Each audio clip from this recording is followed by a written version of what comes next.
É hora de vida e saúde na sua vida. Seja muito bem-vindo aqui entre nós. Tudo bem aí?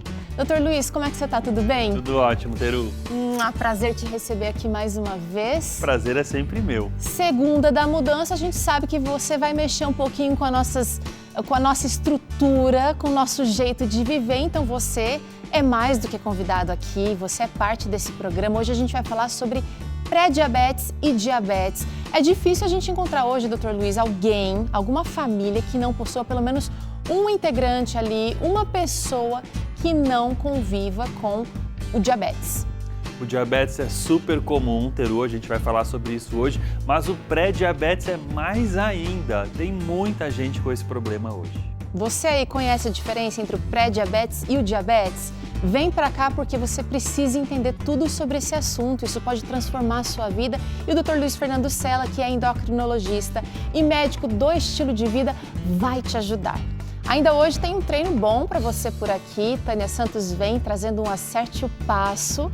E a receita de hoje é um delicioso docinho de damasco e coco. Olha só! Eu confesso, doutor Luiz, que eu já passei na cozinha, experimentei um pedacinho e tá sensacional. Eu tô muito curioso para saber, porque a aparência está ótima.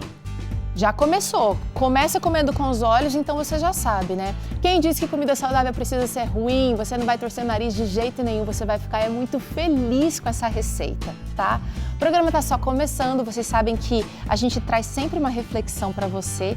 Hoje separamos um texto da meditação da mulher, você é preciosa. O Salmo 37:4 diz assim: agrade-se do Senhor e Ele satisfará os desejos do seu coração. Normalmente a gente foca na segunda parte do verso, doutor. Você aí é assim? Você quer que Deus realize isso e aquilo para você? Você está com uma dificuldade, gostaria muito que Deus abrisse aí de repente esse mar vermelho? Aqui o texto começa com nós devemos nos agradar do Senhor. E isso é muito importante.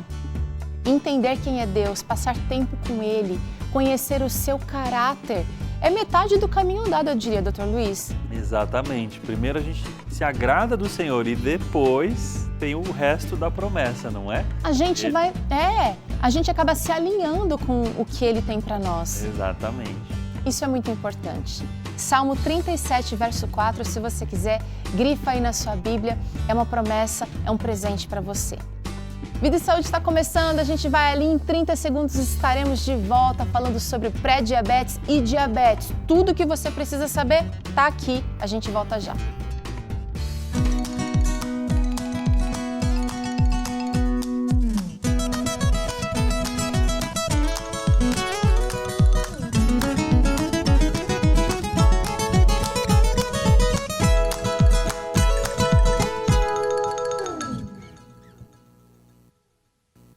Estamos de volta, a Vida e Saúde hoje vai falar sobre pré-diabetes e diabetes. Dr. Luiz Fernando Sela com a gente. Você que está acompanhando aqui o Vida e Saúde já há mais tempo, já o conhece. Ele está aqui toda segunda-feira, pelo menos, ou alterna com a doutora Daniela Cano, trazendo dicas, trazendo compreensão da nossa saúde. Saúde, você precisa entender, não só a doença, tá? E o Dr. Luiz tem trazido muitas dicas também nos seus canais ali. Instagram, YouTube, vai lá, segue lá, Sou Saúde, SOW Saúde, no Instagram, também no YouTube. Você que precisa entender, que quer colocar em prática esses ensinamentos na sua vida, precisa acompanhar os conteúdos ali. Parabéns, está sempre muito legal, muito atual, viu, doutor? Eu e a Daniela, nós dedicamos bastante do nosso tempo em estudar, aprender coisas novas e transmitir para as pessoas, para que elas consigam se cuidar melhor. E tem ajudado a gente muito, muito, muito. Obrigada. Se você não segue, nunca é tarde. Vamos lá.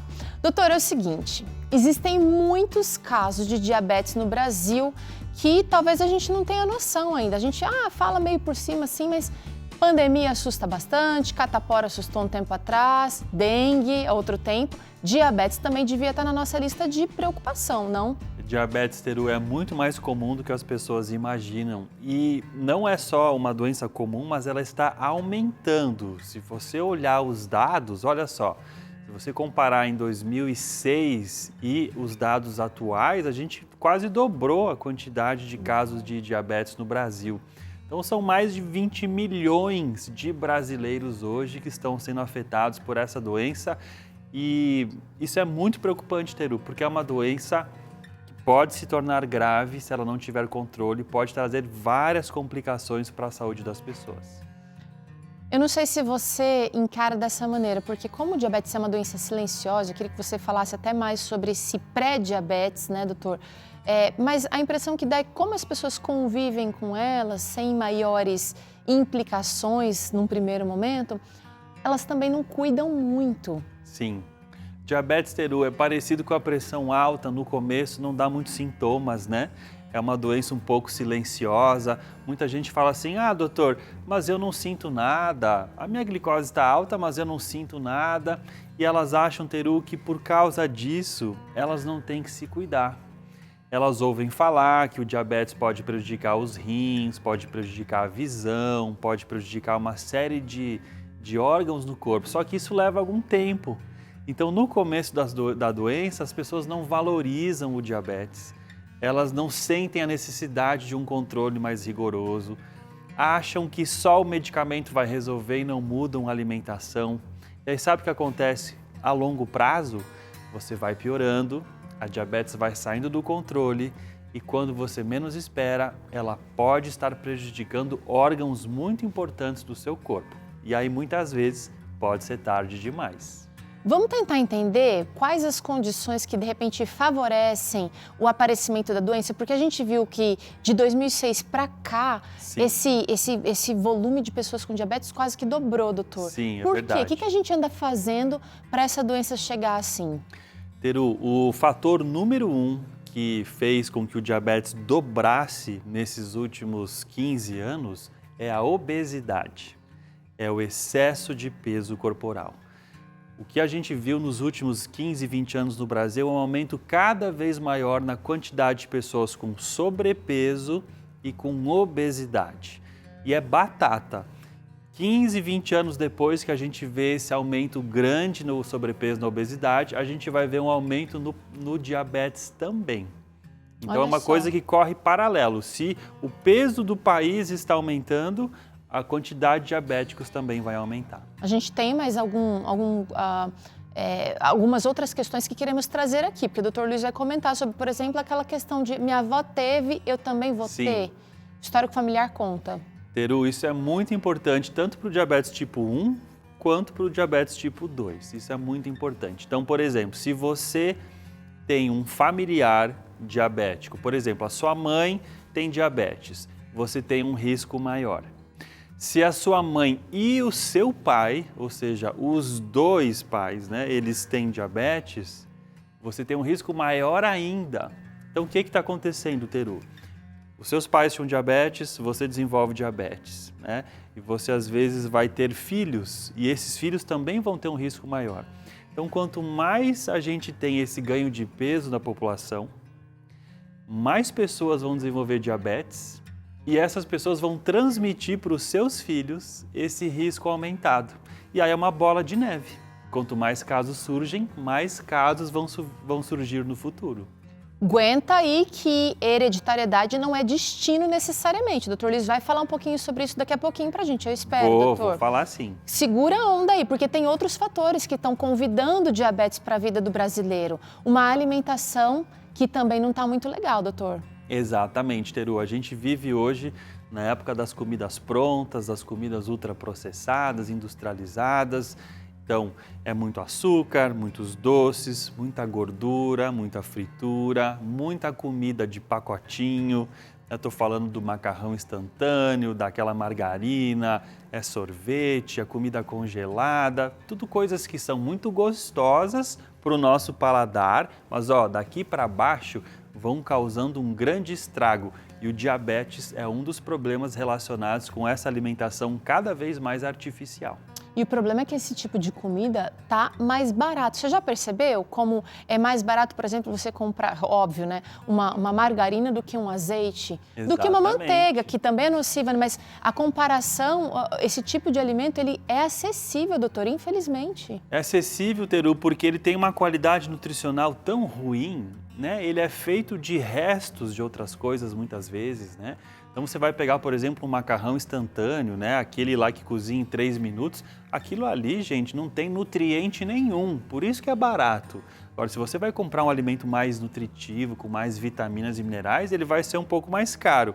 Só que tome cuidado, porque economizar na alimentação comprando esses alimentos industrializados e baratíssimos vai fazer com que você adoeça e lá na frente você vai gastar com remédios, com tratamentos, com consultas. Então, investir na alimentação é investir na saúde e é sinônimo de economia lá na frente. E o doutor não está falando de modismo aqui não, daqui a pouco ele vai falar mais sobre a alimentação aqui do diabético, aguenta aí, mas é possível se alimentar bem sem gastar rios de dinheiro, tá? Vamos trazer mais um item aqui que tem atrapalhado a vida do brasileiro e convidado o diabetes, o sedentarismo, a gente está menos ativo, doutor. Teru, você já percebeu que o mundo de hoje convida a gente para ficar o dia inteiro sentado, se for possível?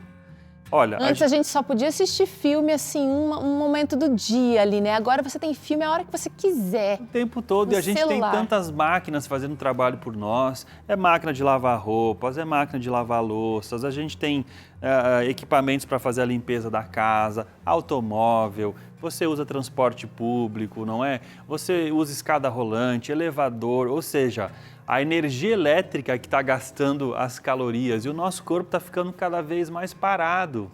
Então, essa combinação de má alimentação, que eu acabei de falar, com o sedentarismo, vai fazendo com que a gente ganhe peso. E ganhando peso, vem o diabetes. Então, olha só, se você está sentada aí no sofá da sua casa, daqui a pouco, Tânia Santos vem aí para fazer você mexer esse corpinho, porque a atividade física é essencial se você quiser prevenir o diabetes ou controlar a doença se você já a tem. Não pensa muito não, só põe o tênis e fica preparado, porque quando a gente tem companhia, a atividade física fica mais possível, tá? Tem mais uma questão que pouca gente comenta relacionando a diabetes, doutor, que é a nossa vida emocional, o estresse. Sim. Também está relacionado ao surgimento? Teru, o Brasil é hoje um dos campeões mundiais em estresse. Passamos países como Japão e Estados Unidos. Por todos os problemas que o nosso país enfrenta, não é? Nos últimos 5, 10 anos temos enfrentado muitos problemas. E o estresse, ele faz o seguinte, primeiro, ele aumenta a produção de alguns hormônios que você já ouviu falar aqui no programa, como o cortisol, que é o hormônio do estresse. Produzido aqui, ó, pelas glândulas suprarrenais, o cortisol é lançado na circulação quando você está estressado, quando você está estressada, e ele faz o seguinte, ele aumenta a glicose no sangue. Então, sabe aquela coisa que quando você não está bem emocionalmente, o açúcar no sangue sobe? Isso é verdade. E tem mais uma coisa sobre o estresse que você precisa saber. Quando você está estressada, quando você está ansiosa, que tipo de comida você quer comer, hein? Cenoura crua? Ai, ai, ai. Rúcula? Não é, Teru? Pegou agora no nosso calcanhar de Aquiles, gente. O que a gente quer comer quando a gente está estressado, quando a gente está assim em crise? A gente quer comer açúcar, gordura, fritura, batata frita, refrigerante, não é? Então o estresse, ele faz a gente procurar alimentos mais calóricos, alimentos que não são saudáveis, e isso vai contribuir para o diabetes e para o ganho de peso. E o estresse também atrapalha o sono, doutor. Verdade. Então eu percebo que assim, a gente dorme menos porque a gente tem muito mais estímulos, a gente está assistindo mais, a gente está estudando mais, está fazendo coisas boas. Mas o nosso sono também vai atrapalhar nessa produção aí hormonal? Com certeza. Quando a gente está estressado, a gente deita na cama e a cabeça não para, né? O corpo quer descansar, o cérebro está preocupado. A gente fica lá fritando, né? Igual um bife fritando na cama. Isso é muito prejudicial. E o sono, ele é um grande regulador do nosso metabolismo. Então, quando você não dorme bem, no dia seguinte você vai estar com o metabolismo desregulado, isso vai abrir o seu apetite. Sabia disso? Então, você tem hormônios que o corpo produz que vão fazer você buscar mais calorias. É como se o corpo pensasse assim, não dormi bem, estou cansado, então agora eu preciso de energia. E aonde que eu vou buscar energia? Na comida. Doces, comidas gordurosas, comidas com bastante energia. Isso vai piorar mais ainda o seu diabetes. Muito bem. Existem mais itens que podem atrapalhar aí nesse distanciamento do diabetes. O alcoolismo e o tabagismo são grandes inimigos. E apesar da luta, né, doutor Luiz, do governo e das instituições de saúde para diminuir ou cessar, né, o uso desses agentes que são até legais, né, infelizmente, eles ainda estão presentes na vida de muitas famílias. Teru, todo mundo sabe hoje que o cigarro faz mal.